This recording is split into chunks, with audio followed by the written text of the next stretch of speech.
Hey folks, here at OS Reviews. You're watching our video first look and a quick review of the iRulu P6 Home Cinema Projector. This is the smart version that features Android OS built in that has both Wi-Fi and Bluetooth. It means that you can simply power it on, and without needing to connect to a computer or to a DVD player, you're able to start streaming media from YouTube, Netflix, Hulu, and play games from the Google Play Store. Alternatively, you can still plug in your laptop or smartphone if you have an HDMI cable. There is a standard version of the P6 that does not come with Android OS built in. It's not the smart version, but the video quality is the same, and it sells for $100 less. So you can pick the one that you want, and they sell for $120 and $200 and around $250 respectively on Amazon. The native resolution of this projector is 720p, which is an upgrade versus the previous generation model that only came with a 480p resolution.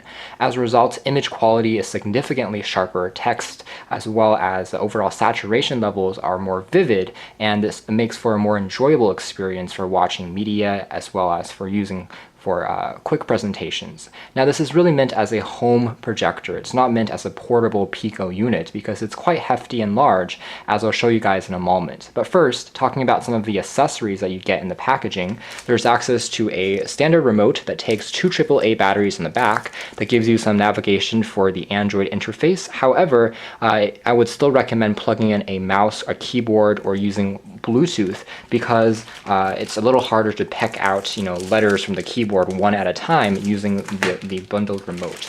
There is a microfiber cleaning cloth. There is an instruction manual that is documented both in English as well as in Chinese for setting it up. There is the power cable, which is sufficiently long in my testing, and there's also a kind of RGB AV cable if you don't want to use HDMI when connecting it to an external source. Finally, you have some spare kind of fuse for replacing the lamp if it ever runs out, but it should last you for about 20,000 hours, and that should get you roughly 8 to 10 years of continuous use before you need to replace it. Okay, so taking a look at the design of the projector. First, it's pretty similar to the previous version that iRulu produced that we reviewed about 2 years ago. It's made entirely out of plastic, and it's a very glossy material, so unfortunately it does attract a fair amount of fingerprints and dust. All these are used for ventilation, and there is a running fan to prevent the projector from overheating that you can kind of hear in the background when the unit is on. There's a very flush kind of protector for the lens, and then you can use the top here to extend the lens as well as adjust the focus manually.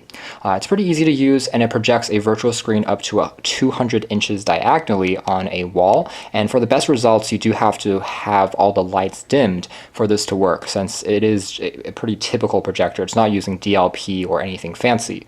On the very top here we have access to some controls, which again you can also use and find on the built-in remote, but they are on here as well if you don't want to use a remote control. They correspond to the power key. You have a kind of IR blaster or IR sensor for the remote, four-way navigation toggle, back key, menu key, and a source selection key for going through the multiple inputs. On the side here, there's an additional kind of IR port, so again, it can sense the remote at various orientations, which is good. You don't have to be pointing it at it one specific way. There's also a few different arms, which allows it to be popped up at various heighted angles for a kind of tilted degree if you have it on the floor, which is pretty handy for keystone adjustments. And on the back, you have access to the power port, and finally, the array of inputs. This is probably the most impressive thing about the P6 and its predecessor. There are way more ports on here than you would get on a small Pico unit, which is again great for home entertainment needs. You can link it up to a home cinema speaker, you can link it up to a DVD, Blu-ray player in addition to your laptop, and it will still work. So there's two HDMI ports, there is the VGA port, TV for receiving signals, for digital signals, two USB inputs. You can plug in USB thumb drives loaded with movies and media content, and then the AV port in addition to an array of audio ports. And there's also four-rubber feet that prevents it from sliding around on a surface or a desk. On the other side, you can also kind of look behind the vents and see this is where the passive radiator / speaker is located.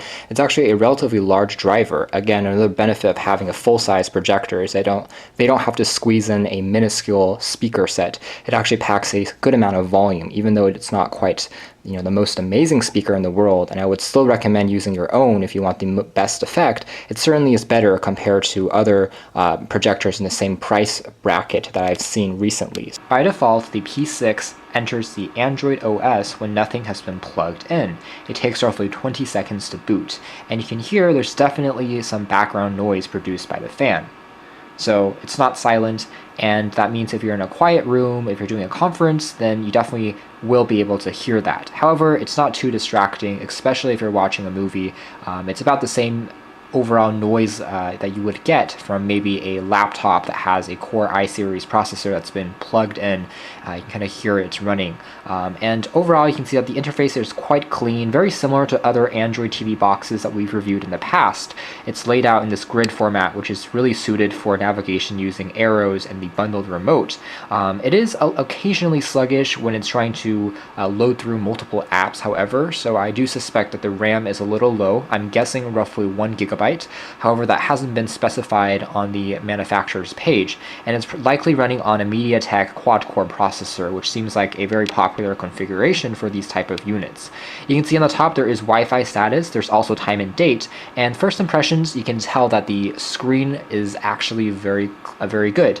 The image quality is quite sharp, colors are well saturated, and you can only tell pixels apart when you zoom all the way in, which is actually quite impressive, considering that you'll be sitting quite far away. The takeaway is that text remains incredibly sharp and legible. Furthermore, colors are vibrant and popping. So I was actually quite taken aback, considering that this is just a very conventional looking unit, has a low cost. But even if there is a small light on the background, you should still be able to see what's being displayed on here. You actually don't need complete darkness necessarily to be able to watch and enjoy media. Obviously it helps, but it's not as bad as in previous generation models. I think that the lumen brightness on here has been upgraded as well, so it does get reasonably bright. You can see some of the curtains here are leaking a bit of light, but you can still see everything perfectly fine, so that's a nice thing to note. Wi-Fi reception seems to be quite strong. I believe it has only single band 2.4G. However, it remains connected to my network without too many problems. And on the very bottom, there's also kind of this, what looks like a reminder of what screen you're in. Now, these aren't actually apps that you can click. They don't do anything. But for instance, right now we're on online video, so this part will be highlighted, telling us that we're in the media video application. Similarly, if we're using a music app, this part will be highlighted, so it's been kind of mapped to do that. Going into kind of a recommended, same thing, you can basically populate these pages by adding your own programs that you would want and dragging them in. My Apps gives you a complete list of everything. You can see that there aren't too many things preloaded, so it's fairly clean. There's access to YouTube, Miracast. If you want to wirelessly mirror your display from a phone, you can do that, kind of like a Chromecast, which is useful. There's also a dedicated movie player. There's a browser on here that is WebKit based. There's also access to the full Play Store and HappyCast and a media center. Browser itself, which you can see gives us the ability to have tabbed browsing. I'm also going to do a quick kind of testing just to take a look at how well it renders a complex page like the New York Times. And actually it loads it up in respectable kind of time. You can see that there's definitely a little bit of choppiness and sluggishness if you try to load or go down very quickly on the page, but everything seems to render fully to the desktop version of the site without any problems. And of course, the New York Times is a good benchmark because it's a very complex site with lots of moving elements, animations, slideshows, and ads that typically will boggle down lower processor, lower powered processors, but it seems to do all right on here. So definitely for web browsing, you should be fine. Just connect your own mouse, and it'll make for a more enjoyable navigational experience. Finally, if we look at YouTube here, you can see that the pages load without any issues. Audio quality also seems to be fairly, again, loud, and the quality is actually pretty good. However, over streaming media, especially for full HD video, sometimes there is a bit of latency with the speaker. There's a little bit of choppiness with the audio and not with the video, which is a little bit strange. So for instance, if I play this,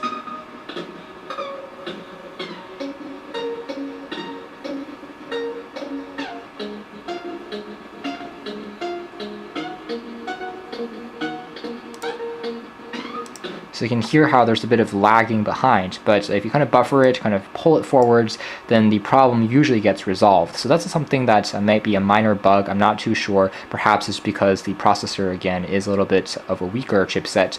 But regardless, something to keep in mind. If you plug in your own headphones, if you use your own speakers or connect to a Bluetooth speaker, the problem also usually gets minimized. So not really too sure what's going on there. Finally, taking a look at the Android OS, it is running on 6.0.1, so you can see that it's a reasonably up-to-date version of Android Marshmallow. Sure, it isn't Nougat, but at least we do have a reasonably up-to-date and pretty clean install of Android OS, which is always nice to see on, again, a pretty low-end kind of hardware. Now, there's no real surprises as far as connecting by HDMI to a laptop. I tried testing it with a Chromebook, with Windows, and with Mac, and they all worked without any problems in terms of upscaling up to 1080p, and it worked very well for presentations, for web browsing, and of course for watching back media if you prefer a more powerful processing experience on your laptop, or if you want to, again, connect it to a DVD player. But one thing I want to show you guys before ending this video demo is the HiFi app.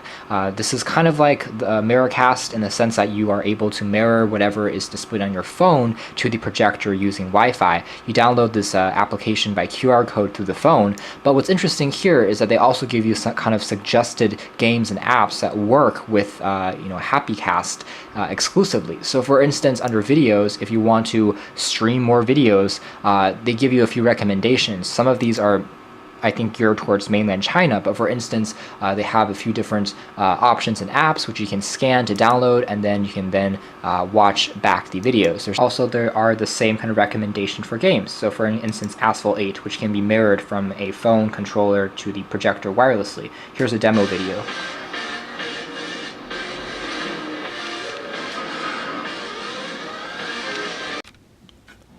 So that's the iRulu P6 home cinema projector. I think this is a good value at this price, and if you're considering the Android version that we demoed in this video, it makes for a good all-in-one unit. That means you don't have to plug in a smartphone, you don't have to purchase a separate Android TV box for it to work, which is great, especially if you just want to use it very quickly. If you want to give it as a gift in this holiday season, it makes sense, especially for something that you would watch movies casually at home with. It's not perfect, it's definitely not as bright as more expensive units that can run 2 or 3 times its price and have more advanced Pico or DLP technology behind it.